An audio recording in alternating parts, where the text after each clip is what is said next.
गूंगी बहू अंधी सास। एक परिवार में 5 लोग थे।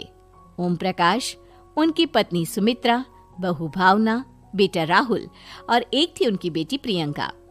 वैसे तो ओम प्रकाश और सुमित्रा के घर में सब कुछ ठीक ठाक था, लेकिन सुमित्रा की एक आदत थी। घर में कुछ भी गलत या सही हो तो वो किसी से कुछ नहीं कहती। और भावना स्वभाव की इतनी सीधी सादी थी कि अगर कोई उसकी पर जा रही हूँ ठीक है बेटा, चली जाओ। और मुझे आने में रात हो जाएगी, देर से ही आऊंगी मैं। अच्छा, कोई बात नहीं बेटा। अरे भावना, तुमको एक बार में समझ में नहीं आता क्या? नाश्ते में फिर से पराठे बना के रख दिए। कितनी बार तुमसे कहा है कि मेरे लिए ढंग का नाश्ता बनाया करो। ठीक है जी, आगे से ध्यान रखूंगी। अरे ये बहू से किस तरह से बात कर रहे हो तुम राहुल? अरे तो और क्या करूं पापा, इसको कही बात एक बार में समझ में ही नहीं आती। सुमित्रा, तुम अपने बेटे को समझाती क्यों नहीं? बहू से बात करने का ये क्या तरीका है? अरे जिसकी जैसी मर्जी आए करो, मुझे क्या। भावना बेटा, तुम भी तो कभी कुछ कहा करो। इस तरह क्यों सबकी बातें सुनती रहती हो? कोई बात नहीं पापा जी, सब ठीक है। रात को काफी देर तक प्रियंका घर नहीं आती और जब वापस लौट कर आती है तो एक लड़की के साथ बाइक पर बैठकर। सुमित्रा और भावना दोनों ही प्रियंका को लड़की के साथ देख लेते हैं। आज तो जोर से डांट पड़ने वाली है, लेकिन मैं डर क्यों रही हूँ?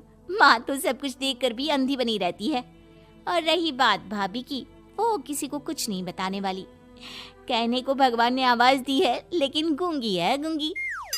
अरे प्रियंका बेटा, इतनी रात को कॉलेज से लौट कर आ रही हो? कहाँ गई थी तुम? पापा वो सहेली के घर पर थी, पढ़ाई करने के लिए रुक गई थी। अच्छा ठीक है, जाओ अपने कमरे में जाओ और सो जाओ। सुमित्रा ने अपनी बेटी को एक लड़की के साथ इतनी रात को आते देखकर भी उससे कुछ नहीं कहा और भावना ने भी इस बारे में किसी से कोई बात नहीं की। कुछ दिनों के बाद मामा जी का फोन आया था। उन्होंने प्रियंका के लिए कोई रिश्ता ढूंढा है। लड़के वाले उसे देखने आ रहे हैं। अरे मुझे नहीं करनी शादी वादी, किसी लड़की को बुलाने की कोई जरूरत नहीं है। ये तुम क्या कर रही हो प्रियंका बेटा? तुम्हारी शादी की उम्र हो चली है और तुम्हारे मामा जी ने बहुत अच्छा रिश्ता बताया है। भावना बहू, देखो तो प्रियंका हमारी बात नहीं समझेगी, लेकिन वो तुम्हारी हम उम्र है। क्या पता तुम्हारे कहने से उसे कुछ समझ में आ जाए। नहीं पापा जी, मेरे कहने से कुछ नहीं होगा। मैं प्रियंका को कैसे समझा सकती हूँ? वो ननद है मेरी, कहीं मेरी किसी बात का बुरा मान गई तो। सुमित्रा और भावना में से कोई भी प्रियंका को कुछ नहीं समझाता। इस बात से राहुल और ओम प्रकाश जी दोनों ही परेशान हो जाते हैं। और फिर जब लड़का प्रियंका को देखने के लिए आता है, मुझे आपकी बेटी बहुत पसंद है, मैं उसके साथ शादी करने के लिए तैयार हूँ। देखो, मुझे तुमसे शादी नहीं करनी, और ये बात जितनी जल्दी समझ में आ जाए अच्छा रहेगा। अरे तो फिर आप लोगों ने मुझे यहाँ बुलाया ही क्यों? माफ कर दो बेटा, वो हमारी बेटी जरा गुस्से में है, हम उसे समझाने की कोशिश करते हैं। हाँ, देखिए आप नाराज मत होइए, वो तो उसने बस ऐसे ही कह दिया होगा।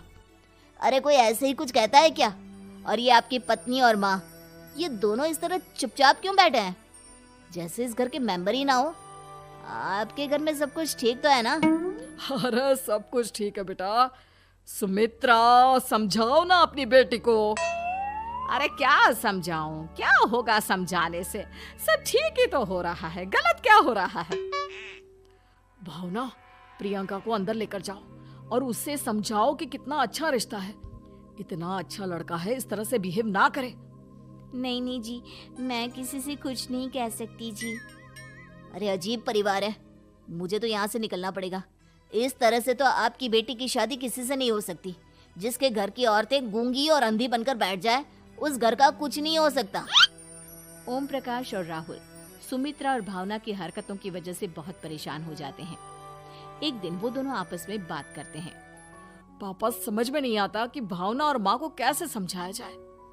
सही कहते हो बेटा, तुम और मैं काम के सिलसिले में सारा दिन घर के बाहर रहते हैं और घर की दोनों औरतें जिन्हें सारा घर संभालना चाहिए, गूंगी और अंधी बनकर बैठी हैं। पापा आप ही बताइए इसका क्या उपाय है? मेरे तो कुछ समझ में नहीं आता बेटा, लेकिन हमें कुछ तो करना पड़ेगा। क्योंकि इन सब की वजह से प्रियंका बहुत ज्यादा बिगड़ती जा रही है। तुमने देखा उसे किस तरह। शायद आपकी बात ठीक है, हम दोनों हर बार बात को संभाल लेते हैं और इसी वजह से माँ और भावना कुछ भी करने की कोशिश ही नहीं करते। और फिर अगले दिन, भावना नाश्ते में क्या बनाया है? जी पराठे बनाए हैं। मेरे लिए पोहा बना दो। अच्छा जी ठीक है, अभी बना देती हूँ जी। बहू नाश्ते में क्या बनाया है? पापा जी पराठे हैं और पोहे बन रहे हैं। अरे बहू, मुझे तो उपमा खाने का मन था, मेरे लिए उपमा बना दो। ठीक है पापा जी, अभी बना देती हूँ। भाभी जल्दी से जरा मेरा कॉलेज का टिफिन तो पैक कर देना। और सुनो, मुझे ना भिंडी की सब्जी खाने का मन है। सुमित्रा चुपचाप बैठी बैठी सब कुछ देख रही थी। उसने किसी से कुछ भी नहीं कहा और ये देखकर भावना को मन ही मन गुस्सा आ रहा था, लेकिन वो किसी से कुछ नहीं कह रही थी। उसे लग रहा था कि ओम प्रकाश जी जो हमेशा उसकी साइड लेते थे, वो भी आज चुपचाप बैठे हुए थे। शाम के वक्त प्रियंका अपने बहुत सारे दोस्तों को लेकर घर आती है और उधर दूसरी तरफ से राहुल भी अपने ऑफिस के दोस्तों को लेकर घर आ जाता है। प्रियंका अपने कमरे में तेज म्यूजिक चलाकर डांस करती है और राहुल अपने दोस्तों के साथ बैठकर जोर जोर से हंस रहा था। प्रियंका और राहुल मिलकर पूरे घर को अस्त व्यस्त कर देते हैं, लेकिन भावना उनसे कोई शिकायत नहीं करती और सुमित्रा जी भी चुपचाप बैठी रहती है। लेकिन भावना और सुमित्रा के अंदर का गुस्सा धीरे धीरे बढ़ रहा था। फिर रात को ओम प्रकाश और राहुल एक दूसरे से बातें करते हैं। पापा, हमने इतना कुछ किया, फिर भी भावना कुछ बोलती ही नहीं और माँ भी कुछ गलत करने से किसी को रोकती ही नहीं। तुम चिंता मत करो बेटा, इन दोनों के अंदर का गुस्सा भर रहा है और बहुत जल्दी बाहर आने वाला है। अगले दिन, अरे बहू, ये कपड़े धुले हैं या गंदे हैं? पापा जी कपड़े तो मैंने धोकर ही आपकी अलमारी में रखे थे।